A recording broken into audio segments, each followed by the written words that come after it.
السلام علیکم محترم ناظرین کرام، میں آپ کو اپنے چینل پر خوش آمدید کہتا ہوں۔ قسطنطنیہ کی فتح جسے یورپ آج تک نہیں بھولا۔ 29 مئی 1453 رات کا 1:30 بجا ہے۔ دنیا کے ایک قدیم اور عظیم شہر کی فصیلوں اور گنبدوں پر سے 19ویں قمری تاریخ کا زرد چاند تیزی سے مغرب کی طرف دوڑا جا رہا ہے، جیسے اسے کسی شدید خطرے کا اندیشہ ہے۔ اس زوال آمادہ چاند کی ملکجی روشنی میں دیکھنے والے دیکھ سکتے ہیں کہ شہر کی فصیلوں کے باہر فوجوں کے بڑے منظم مستقل مزاجی سے اکٹھے ہو رہے ہیں۔ ان کے دل میں احساس ہے کہ وہ تاریخ کے فیصلہ کن موڑ پر کھڑے ہیں۔ یہ شہر قسطنطنیہ موجودہ نام استنبول ہے اور فصیلوں کے باہر عثمانی فوج آخری اللہ بولنے کی تیاری کر رہی ہے۔ عثمانی توپوں کو شہر پناہ پر گولے برسائے ہوئے 47 دن گزر چکے ہیں۔ کمانڈروں نے خاص طور پر 3 مقامات پر گولہ باری مرکوز رکھ کر فصیل کو زبردست نقصان پہنچایا ہے۔ 21 سالہ عثمانی سلطان محمد ثانی غیر متوقع طور پر اپنی فوج کے اگلے مورچوں پر پہنچ گئے ہیں۔ انہوں نے فیصلہ کر لیا ہے کہ حتمی الغار فصیل کے میسور ٹیکریوں کہلانے والے وسطی حصے سے کی جائے گی، جس میں کم از کم 9 شگاف پڑ چکے ہیں اور خندق کا بڑا حصہ پاٹ دیا گیا ہے۔ سر پر باری پگڑ باندھے اور طلائی خلط میں ملبوس سلطان نے اپنے سپاہیوں کو ترکی زبان میں مخاطب کیا: میرے دوستوں اور بچوں، آگے بڑھو، اپنے آپ کو ثابت کرنے کا لمحہ آ گیا ہے۔ اس کے ساتھ ہی نکاروں، کرنوں، طبلوں اور بگلوں کے شور نے رات کی خاموشی کو تار تار کر دیا۔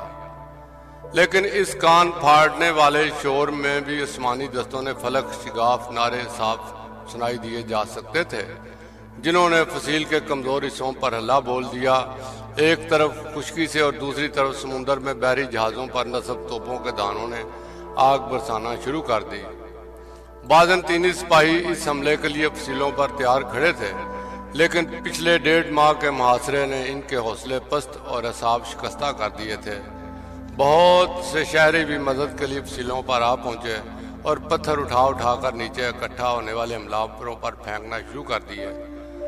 دوسرے اپنے اپنے قریبی چرچ کی طرف دوڑے اور گڑ گڑا کر مناجاتیں شروع کر دیں۔ پادریوں نے شہر کے متعدد چرچوں کی گھنٹیاں پوری طاقت سے بجانا شروع کر دیں، جن کی ٹناٹن نے ان لوگوں کو بھی جگا دیا جو ابھی تک سو رہے تھے۔ ہر فرقے سے تعلق رکھنے والے عیسائی اپنے صدیوں پرانے اختلاف بلا کر ایک ہو گئے اور ان کی بڑی تعداد شہر کے سب سے بڑے اور مقدس کلیسا حاجیہ صوفیہ میں اکٹھی ہو گئی۔ دفاعی فوج نے جان فشانی سے عثمانیوں کی یلغار روکنے کی کوشش کی، لیکن اطالوی طبیب نکولو باربیرو جو اس دن شہر میں موجود تھے، لکھتے ہیں کہ سفید پگڑیاں باندھے ہوئے حملہ آور جان نصاری دستے نے جگر شیروں کی طرح حملہ کرتے تھے اور ان کے نعرے اور طبلوں کی آوازیں ایسی تھیں جیسے ان کا تعلق اس دنیا سے نہ ہو۔ روشنی پھیلنے تک ترک سپاہی فصیل کے اوپر پہنچ گئے۔ اس دوران اکثر دفاعی فوجی مارے جا چکے تھے اور ان کا سپہ سالار جیوانی جسٹیانی شدید زخمی ہو کر میدان جنگ سے باہر ہو چکا تھا۔ جب مشرق سے سورج کی پہلی کرن نمودار ہوئی تو اس نے دیکھا کہ ایک ترک سپاہی کرکو پورتا دروازے کے اوپر نصب بازنطینی پرچم اتار کر اس کی جگہ عثمانی جھنڈا لہرا رہا ہے۔ سلطان محمد سفید گھوڑے پر اپنے وزراء عمائد کے ہمراہ حاجیہ صوفیہ پہنچے۔ صدر دروازے کے قریب پہنچ کر وہ گھوڑے سے اترے اور گلی سے ایک مٹھی خاک لے کر اپنی پگڑی پر ڈال دی۔ ان کے ساتھیوں کی آنکھوں سے آنسو جاری ہو گئے۔ مسلمان 700 سال کی جدوجہد کے بعد بلاخر قسطنطنیہ کو فتح کرنے میں کامیاب ہوئے تھے۔ قسطنطنیہ کی فتح محض ایک شہر پر ایک بادشاہ کے اقتدار کا خاتمہ اور دوسرے کے اقتدار کا آغاز نہیں تھا۔ اس واقعے کے ساتھ ہی دنیا کی تاریخ میں ایک باب ختم ہوا اور دوسرے کی ابتدا ہوئی تھی۔ ایک طرف 27 قبل مسیح میں قائم ہونے والی رومن امپائر 1480 برس تک کسی نہ کسی شکل میں برقرار رہنے کے بعد اپنے انجام کو پہنچی، تو دوسری جانب عثمانی سلطنت نے اپنا نقطہ عروج چھو لیا اور وہ اگلی 4 صدیوں تک 3 براعظموں ایشیا، یورپ اور افریقہ کے حصوں پر بڑی شان سے حکومت کرتی رہی۔ 1453 ہی وہ سال ہے جسے قرون وسطیٰ مڈل ایجز کا اختتام اور جدید دور کا آغاز بھی سمجھا جاتا ہے۔ یہی نہیں بلکہ فتح قسطنطنیہ کو فوجی تاریخ کا سنگ میل بھی قرار دیا جاتا ہے، کیونکہ اس کے بعد ثابت ہو گیا کہ اب بارود کے استعمال اور بڑی توپوں کی گولہ باری کے بعد فصیلیں کسی شہر کے تحفظ کے لیے ناکافی ہیں۔ شہر پر ترکوں کے قبضے کے بعد یہاں سے ہزاروں کی تعداد میں یونانی بولنے والے شہری بھاگ کر یورپ اور خاص طور پر اٹلی کے مختلف شہروں میں جا بسے۔ اس وقت یورپ تاریک دور سے گزر رہا تھا، قدیم یونانی تہذیب سے کٹا ہوا تھا، لیکن اس تمام عرصے میں قسطنطنیہ میں یونانی زبان اور ثقافت بڑی حد تک برقرار رہی تھی۔ یہاں پہنچنے والے مہاجروں کے پاس ہیرے جواہرات سے بیش قیمت خزانہ تھا۔ ارسطو، افلاطون، بطلیموس، جالینوس اور دوسرے حکماء و علماء کے اصل یونانی زبان کے نسخے، ان سب نے یورپ میں قدیم یونانی علوم کے احیاء میں زبردست کردار ادا کیا۔ مورخین کے مطابق انہی کی وجہ سے یورپ میں نشائے السانیہ کا آغاز ہوا، جس نے آنے والی صدیوں میں یورپ کو باقی دنیا سے سبقت لینے میں مدد دی، جو آج بھی برقرار ہے۔ تاہم نوجوان سلطان محمد کو، جسے آج دنیا سلطان محمد فاتح کے نام سے جانتی ہے، 29 مئی کی صبح جو شہر نظر آیا، یہ وہ شہر نہیں تھا جس کی شان و شوکت کے افسانے اس نے بچپن سے سن رکھے تھے۔ طویل انحطاط کے بعد بازنطینی سلطنت آخری سانسیں لے رہی تھی۔ قسطنطنیہ جو صدیوں تک دنیا کا سب سے بڑا اور سب سے مالدار شہر رہا تھا، اب اس کی آبادی سکڑ کر چند ہزار رہ گئی تھی اور شہر کے کئی حصے ویرانی کے سبب ایک دوسرے سے کٹ کر الگ الگ دیہات میں تبدیل ہو چکے تھے۔ کہا جاتا ہے کہ نوجوان سلطان نے شہر کی حالت زار دیکھ کر شیخ سعدی سے منسوب یہ شعر پڑھا: بوم نوبت میزن یر تارم افرا سیاب، پردہ داری میکن در کسر کیسر انقوبات۔ الو افرا سیاب کے مناروں پر نوبت بجایا جاتا ہے، کیسر کے محل پر مکڑی نے جالے بن لیے ہیں۔ ترجمہ یہ ہے: قسطنطنیہ کا قدیم نام بازنطین تھا، لیکن جب 330 عیسوی میں رومن شہنشاہ کونسٹنٹائن اول نے اپنا دارالحکومت روم سے یہاں منتقل کیا تو شہر کا نام بدل کر اپنے نام کی مناسبت سے کونسٹنٹینوپل کر دیا، جو عربوں کے یہاں پہنچ کر قسطنطنیہ بن گیا۔ مغرب میں رومن امپائر کے خاتمے کے بعد یہ شہر سلطنت قسطنطنیہ میں برقرار رہی۔ 4ویں یا 13ویں صدی تک اس شہر نے ترقی کی وہ منازل طے کی، اس دوران دنیا کا کوئی اور شہر اس کی برابری کا دعویٰ نہیں کر سکتا۔ یہی وجہ ہے کہ مسلمان شروع ہی سے اس شہر کو فتح کرنے کے خواب دیکھتے آئے تھے۔ چنانچہ اس مقصد کے حصول کی خاطر چند ابتدائی کوششوں کی ناکامی کے بعد 674 میں ایک زبردست بحری بیڑا تیار کر کے قسطنطنیہ کی سمت روانہ کیا۔ اس بڑے بیڑے نے شہر کے باہر ڈیرے ڈال دیے اور اگلے 4 سال تک متواتر فصیلیں عبور کرنے کی کوشش کرتا رہا۔ آخر 678 میں بازنطینی بحری جہاز شہر سے باہر نکلے اور انہوں نے عربوں پر حملہ کر دیا۔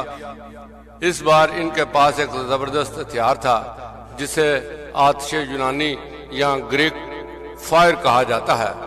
اس کا ٹھیک فارمولہ آج تک معلوم نہیں ہو سکا، تاہم یہ ایک ایسا آتش گیر مادہ تھا جسے تیروں کی مدد سے پھینکا جاتا تھا، یہ کشتیوں اور جہازوں سے چپک جاتا تھا۔ مزید یہ کہ پانی ڈالتے ہی اس کی آگ میں مزید بھڑک اٹھ جاتی تھی۔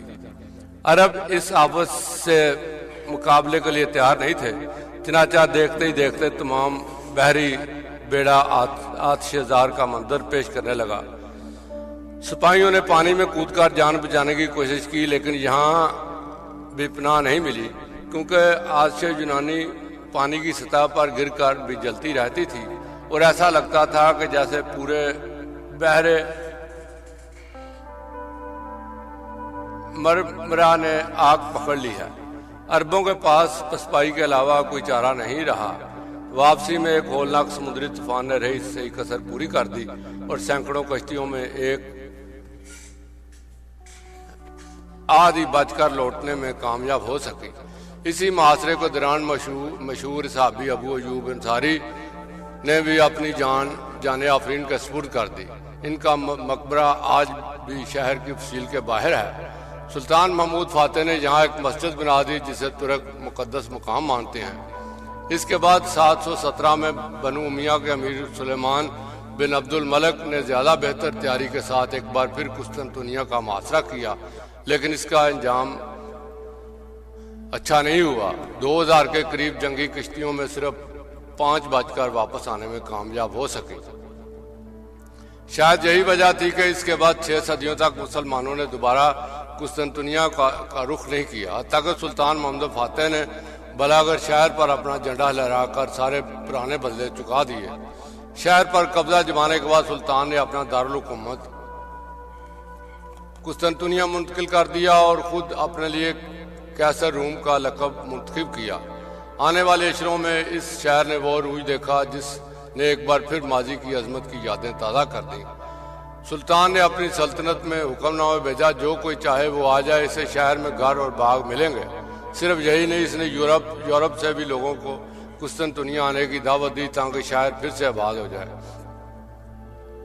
اس کے علاوہ اس نے شہر کے تباہ بنیادی ڈھانچے کی ازسر نو تعمیر کی، پرانی نہروں کی مرمت کی اور نکاسی کا نظام قائم کیا۔